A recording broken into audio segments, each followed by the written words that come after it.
Hi, friends. Welcome to the Faith Lab podcast for March 20th.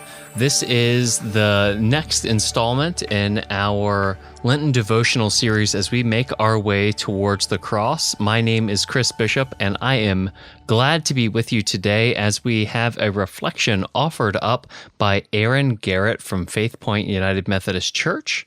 Erin is reflecting on Exodus chapter 5, verse 1 through 6, verse 1. Chapter 6, verse 1. And she writes this: Have you ever tried to help someone out and it ends up completely backfiring? You have the best intentions and want to make things better for them, but somehow things just don't work out as you imagined. I think that this is what happened to Moses and Aaron when they went to Pharaoh in Egypt. The Lord met with Moses and Aaron and told them to tell Pharaoh to let the people of Israel go.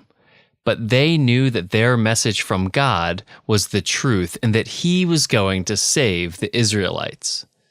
But Pharaoh didn't know the Lord, and he wasn't going to take orders from anyone. He was the king. Instead of listening to Moses and Aaron and letting the people go, Pharaoh got mad and punished the people. He thought that the Israelites were trying to get out of doing his work, and he called them lazy. He doubled their work and wanted to teach them a lesson. Moses and Aaron had their orders and knew that they were doing what was right for their people.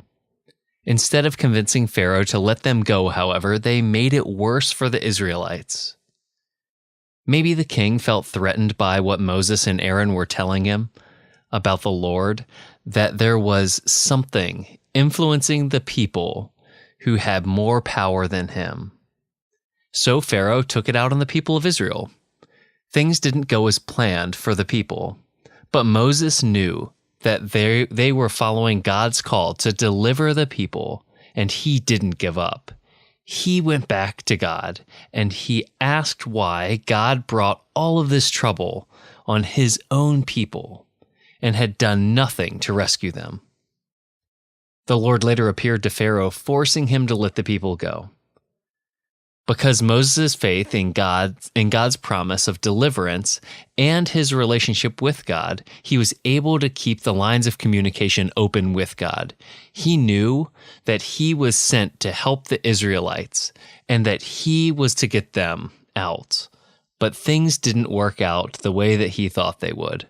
Sometimes when we feel defeated or when things are out of our control, we need to remember that we have God with us and trust that he is working in his own way to make things happen, even when things aren't going as we expected them to go.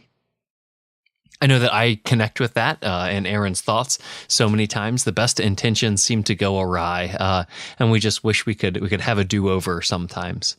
But if this is something that you have been blessed with throughout this Lenten season, or this is the first time that you're connecting up, we would love to hear from you. You can email me at chris@faithlabonline.com, or hit us up on Twitter, Facebook, everything like that, and always catch all the episodes, all the installments at faithlabonline.com. Thank you guys so much for stopping by the lab today. Have a great one.